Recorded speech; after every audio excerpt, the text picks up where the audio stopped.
Hello and welcome to the second ever episode of Game of Thrones Abridged, in which we read Game of Thrones quickly and efficiently. We move like a well-trained bullet through the series so that you, at home, don't have to read, because reading is for nerds. We're going to read in this episode the first chapter proper of Game of Thrones, which is, of course, Bran 1, or as we like to say, Brandon the First. So this is the first chapter after the prologue. In the prologue of the Game of Thrones books, normally someone dies, the protagonist of the prologue, because you see, Game of Thrones, each chapter is from the point of view of a different character. So there are point of view characters and there are non-point of view characters. Point of view characters like Bran and Jaime and Cersei and Catelyn and all the main characters, they're point of view characters. And this chapter, we're introduced to the point of view character, Brandon Stark. So it begins thusly. So we have a little description of the morning. It's a tasty fresh morning. It's crisp, and it hints at the end of summer. So right from the very first chapter proper of Game of Thrones, we've got this feeling of transition from summer until winter, from a state of peace to a state of conflict and war and change and decline. Game of Thrones has a feeling of decline. There's civilizations collapsed and collapsing. There's a sense of impending doom, and it begins all with this first chapter. And so Bran is riding out to see a man get beheaded, and Bran is excited. So we've got this naive kid who's looking forward to seeing a bloke get his head lopped off, because welcome to medieval times. This is Westeros. Welcome to Earth. Welcome to Westeros. And so he's, like, Bran's really young. He's like 11 or something. I'm not sure. He's young. But he's so excited to see this kid get his head chopped off by his father, Ned Stark, the King's Justice. No, Bran's not 11. Bran is 7. That's the other thing. In the books, all the kids are really young, because George Martin, the author, was originally planning to leave a 5-year gap between the third and fourth books, fourth and fifth books, third and fourth books, which would age up all of the characters. So like 7-year-old Bran would become 12 years old, which is still kind of a ridiculous age to become a tree sorcerer, time wizard, time lord, but still not as ridiculous as 7. Like, that's practically a toddler. Well, I don't know anything about kids. That seems quite young, though, isn't it? It's quite young. Anyway, 7-year-old Bran is going off to see a man get his head chopped off. And so they're discussing who this bloke who's got his head chopped off is going to be. And Bran's older brother Robb says, well, maybe it was a wildling. And so we get some discussion about wildlings. Apparently the wildlings are terrible killer people, bad men who hang out with giants and ghouls. And if you hang out with a giant or a ghoul, you're a bad man, because Westeros is a racist place. So we get all these, like, rumors about how terrible wildlings are. They drink blood out of polished horns and all these terrible things that the wildlings do, which is interesting, like, setting up, because later on in the series, Jon goes and hangs out with the wildlings and falls in love with a wildling, and so we get that sort of contrast. I mean, the naivety of Bran and his stereotypes about the wildlings get light shed on them, and we find out that, oh, guess what? Human beings are actually human beings, which means they're complex and not all bad.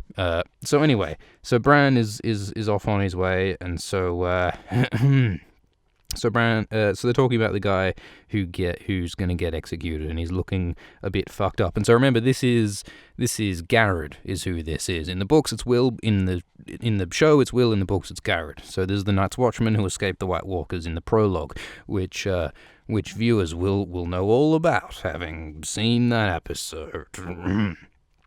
So anyway, so they talk about the breath of man and horse, which sounds like pretty steamy if you take it out of context, but they're talking about a man riding a horse, and so Jon Snow is there as well. First mention of Jon Snow in the series. He's sitting tall and still on his horse. Bran is on a pony, on his little pony, because he's a small boy.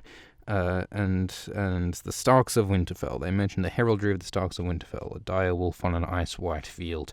And they mention Eddard Stark, who, by the way, is 35 years old, which is a bit younger than I think Eddard Stark looks in the show, I would say. He's got a beard as well, a beard shot with white. There's a grim cast to his grey eyes, which is something they emphasise a lot in the books, that Eddard is a bit grim. Which I think comes from his past. Like, he had his brother Bran killed by the Mad King, and his father Rickard killed by the Mad King, and his sister Lyanna abducted by the Prince Rhaegar and then died in child. I mean, Ned has seen some shit. So he's a grim man. And so anyway, they're sort of on their way, and some stuff sort of happens. They mention Ice, the big sword that Ned Stark has, Valyrian steel. They mention Theon Greyjoy, the ward of Ned Stark. And they're about to execute the bloke, Garrett. So they put him down on a stump to cut off his head, just like the beginning of Skyrim. Game of Thrones begins much like Skyrim. Coinky dink, I think. And so they keep on going, and they mention Jory Castle, captain of guards among the Starks. He's the father of someone. There's another castle. So anyway, Ned is about to execute Garrett, and then Bran is sort of preparing himself to see a bloke's head get chopped off. He's trying to be sort of brave about it, and then the head bounces away. And Theon Greyjoy, because he's a bit of a prick, he sort of kicks the head after the beheaded head heads off.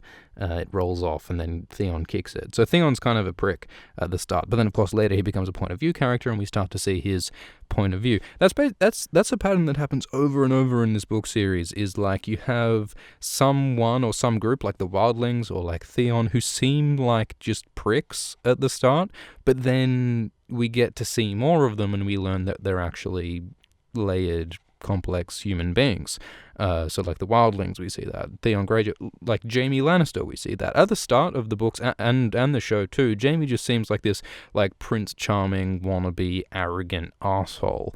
But the more we learn about him, and eventually we get in his head as a point of view character, and it's like, wow, he's actually got some shit going on. He's got some problems, he's got some past, he's got some history, and indeed he has a future as well, because he has an arc all about redemption and making himself better, which is really cool. The reason why Game of Thrones is good, the books are good, is because it's like deeply humanizing. It's about like recognizing that all different people, even if they're different, even if they seem like assholes, they're actually people. They actually have reasons. They actually have feelings, and everyone sort of has a humanity, and everyone matters. I think that's what good literature is ultimately about. It's about being to relate to people who are different to you, which we could probably do with a little more of in these current trying times. Hashtag politics. Hashtag topical. Anyway, so they chopped a bloke's head off, and Jon Snow says something. He mentions that he reckons Garrett was afraid when he was having his head taken off, and then they go off on a little horsey race, and they're all sort of hanging around, and then Ned has a little word with Bran, his son.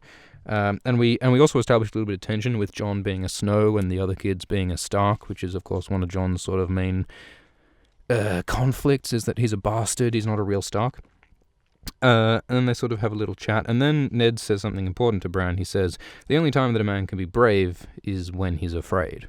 Only by being afraid can we choose to overcome our fear by being brave, which is, like a sort of a terribly inspiring sort of with great power comes responsibility sort of quote for a fatherly figure to give a son right before the father dies. Spoilers, Ned Stark dies.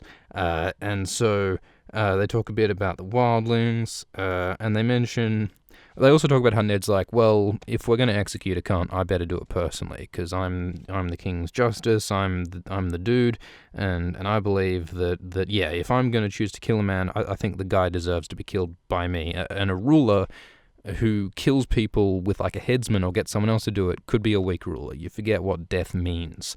Ned does it himself the old way. And so So Rob and John, who have just raced off into the woods, having fun, have found something. Apparently, they have found a dead dire wolf, and the wolf has like broken antlers in it. It's been killed by a stag, apparently. But the wolf is dying, and the wolf has pups, little dire wolf puppy blogs. And also they mentioned that it's really weird for a direwolf to be south of the wall. Normally the wildlings are all extinct south of the wall. So again, there's a feeling of like sort of change and unease established in these early chapters. Like the world, the magic, the fucking undercurrents of supernatural force are altering inexorably in these beginning chapters. So yeah, dead direwolf, and they find some puppy dogs. And the puppy dogs get claimed by the Starks and by Jon. And yeah, obviously there's foreshadowing as well, like the dead direwolf and the dead stag represent the deaths of, or at least the troubles experienced by houses Stark and Baratheon in the story to come in the War of Five Kings. And yeah, they just they find these little puppy direwolves. And they talk about killing the direwolves, but then someone is like, well, come on, I mean, the direwolves are the symbol of our house, they're also super cute, let's keep them, let's make them pets. And they also and there's 3 male direwolf pups and 2 female, which corresponds to the males and the females of House Stark. Excluding Jon finds his direwolf pup shortly afterwards. And yeah, it's Jon who points this out. And so they're like, yep, right, let's get the puppers. And then Ned Stark is like, well, you got to be responsible. If you have them, you got to look after them. It's not my fucking problem. And the Stark's like, yep, we'll be responsible, even though we're 7-year-olds and you're giving us like a mythically powerful monster beast. And Ned's like, go for it. And so then right at the end, Jon also finds his wolf.